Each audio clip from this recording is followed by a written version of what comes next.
Good evening, everyone. Tonight I have a very wild and sad update in the Delphi case after a year of really not having much, because new information has now come out about leads, theories, the state of Abby and Libby's bodies when they were found, and it's shocking to say the least. If you don't know about this case, I will have a link down below as well as above if you want to click on it, and it'll take you to my original video on this case. But I'll also give you a little brief rundown now just to refresh your memory. So on February 13th of 2017, 14-year-old Liberty German, aka Libby, and her best friend, 13-year-old Abigail Williams, aka Abby, wanted to go to an area called the Monon High Bridge in Delphi, Indiana, where they lived. Around 1:30 p.m. that day, Libby's older sister, Kelsey, would end up driving the girls to the bridge to spend a few hours there before her father would pick them up. However, when Derek went to pick the girls up, they were nowhere to be found. The next day, Abby and Libby would end up being found dead near the bridge, and we didn't really get much information other than a Snapchat video that was filmed by one of them that showed their potential killer. And it wouldn't be until October 26th of 2022 when Richard Allen would end up being arrested for the murders, linked by an unspent .40 caliber round that was found close to the bodies of the girls. And ballistics would end up confirming that this unspent round was actually from Richard Allen's Sig Sauer model P226. And as I said, for the last year or so, nothing has really come out about the case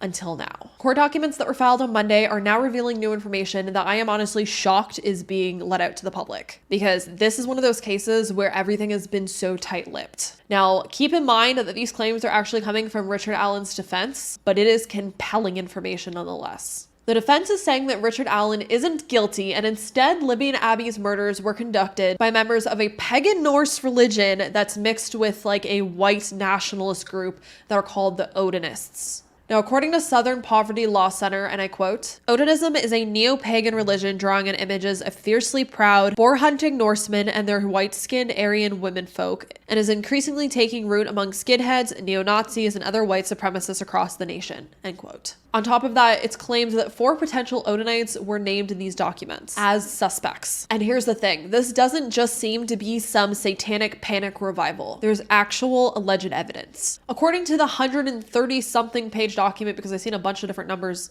written on different articles, in the early stages of the investigation, law enforcement explored links between Abby and Libby's murders with cult activity. And it's gonna make a lot more sense afterwards when we talk about the crime scene. However, this theory was for some reason, some way, somehow abandoned, despite what we're going to talk about on the crime scene. Now, despite it being abandoned, there were allegedly 3 officers who were named as former Rushville Assistant Police Chief Todd Click and detectives Kevin Murphy and Greg Ferenczi.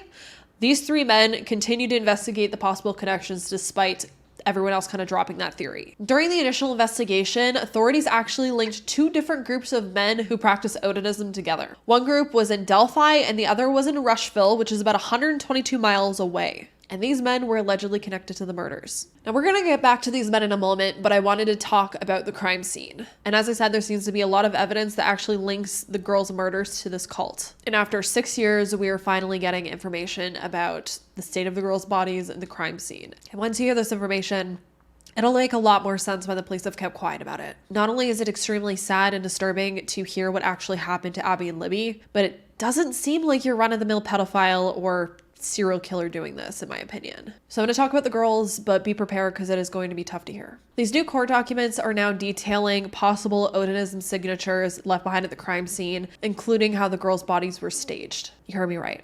Their bodies were staged. And the crime scene was said to be extremely disturbing. Both Abby and Libby were found with their throats slashed. Libby was found at the base of a tree with 4 tree branches of varying sizes intentionally placed in a very specific and arranged pattern on her naked body. There were also said to be spots and drips of blood all over her body. Now, despite Libby being found naked, Abby was found fully clothed, and the killer and/or killers seem to have also put Libby's clothing on top of Abby's, so she was wearing both of their clothing. However, the clothing itself wasn't bloody, which leads to the assumption that Abby was also naked when she was murdered, and then she was redressed afterwards. It's also said that tree branches and sticks were arranged on her body as well. It's also stated that both of the girls seemed to have been moved and positioned after they were murdered, so they weren't murdered directly there. Now, point towards this also being a cult killing if that wasn't enough for you. Libby's blood was said to have been used to paint a rune on a tree that resembled the letter F. And if I can find an image, I will have it on the screen for you of something similar so we can have an idea of what they're meaning. But this rune is also known to be associated with Odinism. Now, on top of all of that, if that wasn't wasn't scary and damning enough. It's alleged that Abby was actually dating a teenage boy whose father is an Odinite. And this man is said to have been very open on social media about his belief in Odinism. And it said that just weeks to even days before the girls were murdered, he was posting things on social media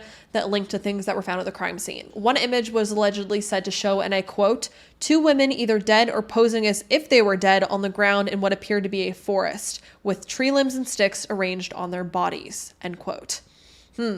That's weird considering the girls were found the exact same way. Other images on his social media were also said to match that F ruin that was found on the tree that was written in Libby's blood. Now, all of that sounds really, really sketchy, right?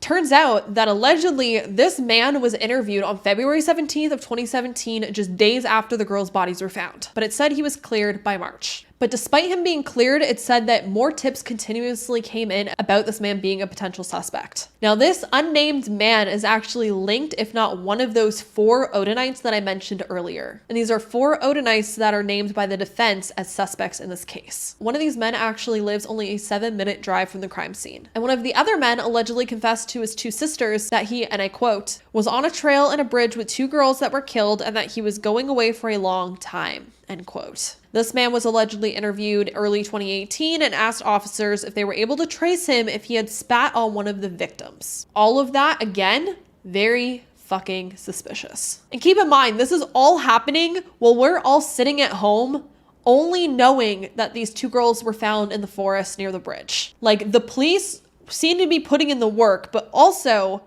I really want to know how these men are being ruled out. Do they have alibis? Are there other reasons? Or is there some kind of cover-up going on here or something happening? Because in my opinion, this all sounds extremely damning. The fact that this man that is the father of Abby's alleged boyfriend is part of this group and the girls are found in the state they are, and this man literally posted photos that were pretty much exactly the same on his social media, that's just too odd to me. Now, I'm wondering if they have alibis or something and that's how they were ruled out, or if there is something else going on here, or if this is just bigger and darker than we all know. And according to Richard's defense, this really is bigger and darker and more twisted than any of us know, because they are claiming that correctional officers at the Westville Correctional Facility where Richard Allen is being held awaiting his trial, they're claiming that some of these correctional officers are actual Odinites. And we all know that Richard Allen has been kind of like physically and mentally declining while he's been there. Leads me to wonder a lot of things with that, if there are members there watching him. And it's alleged that one of these correctional officers was actually wearing a patch that says, and I quote, "In Odin We Trust," end quote. So at this point, it seems like Richard's defense is trying to get him moved to a different facility. This is giving horror movie. There is something big and creepy and bad happening in Indiana. And it seems like if this is true, because it does seem like this cult does exist and law enforcement were interviewing people in these cults, and it's known that these people may be planted in higher levels. And that is just so terrifying. So that leads me to ask, what do you all think about this? It hurts my heart to think about Abby and Libby going through what they did now that we know what happened to them for the most part. To be forced off of that bridge by that man, if it wasn't Richard, if it was Richard, it doesn't matter. But to be forced off that bridge into the forest and then be stripped naked, to have your throat slashed, that is just terrifying. It's a true horror story. And I'm gonna be honest, I was all in for Richard being guilty of this. But this new information is really making me question if there's a possibility that is he maybe being framed, or is he maybe also involved in the cult, because he kind of looks like someone that would fit that cult scheme. Maybe he is involved in the cult and he fucked up and they're framing him for it, or he is part of the cult and he's the fall guy, or he's part of the cult and was also there and he's the only one that's been arrested so far. I know a lot of people were questioning in my original coverage of this case if Richard was guilty, so I know there are a lot more of you out there that are questioning this as well, but it just leads me to so many questions. I really, really want to know how the police ruled out these other people that were initial suspects that no one knew about. Knowing now that Abby and Libby's bodies were staged, that they were naked, their throats were slashed, there were sticks and branches arranged on their body very methodically,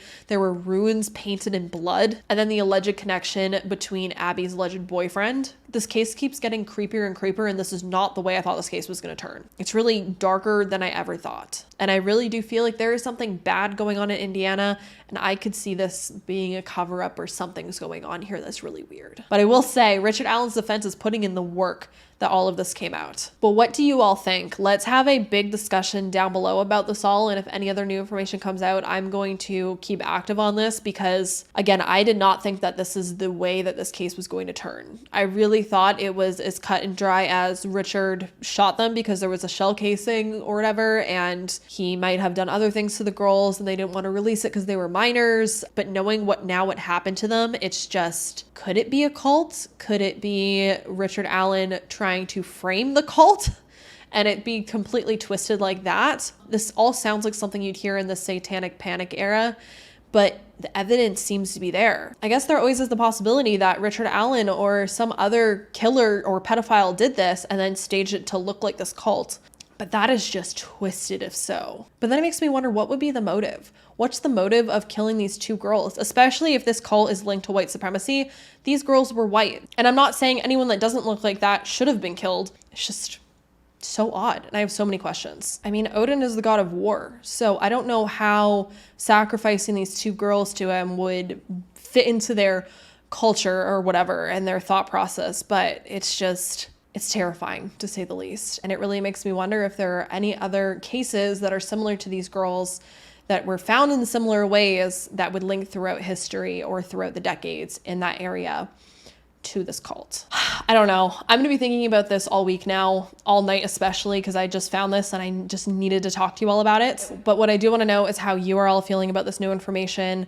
Are you just as shocked as I am? Not just what happened, but that the information is finally coming out about what happened, because this case has been so tight-lipped, like nothing was coming out. And we were saying for years, like, especially when they just released the Snapchat video and such a small snippet of it, that, you know, why aren't they releasing more? It makes me wonder if more was filmed and they just didn't want to release it because it shows some of this cult stuff. Really makes me wonder if there is a longer recording that you hear more of this cult stuff in it. But let me know what you all think. I'm really interested. Let's have a big discussion about this below. And as always, if there are any other cases you want me to cover, let me know as well. And if you have kids at home, hug them a little tighter tonight, because this one really hurts my heart. But as always as well, I hope you all stay safe out there. Lock your windows and doors and keep Libby and Abby's families in your prayers and your thoughts. And I will see you in the next video.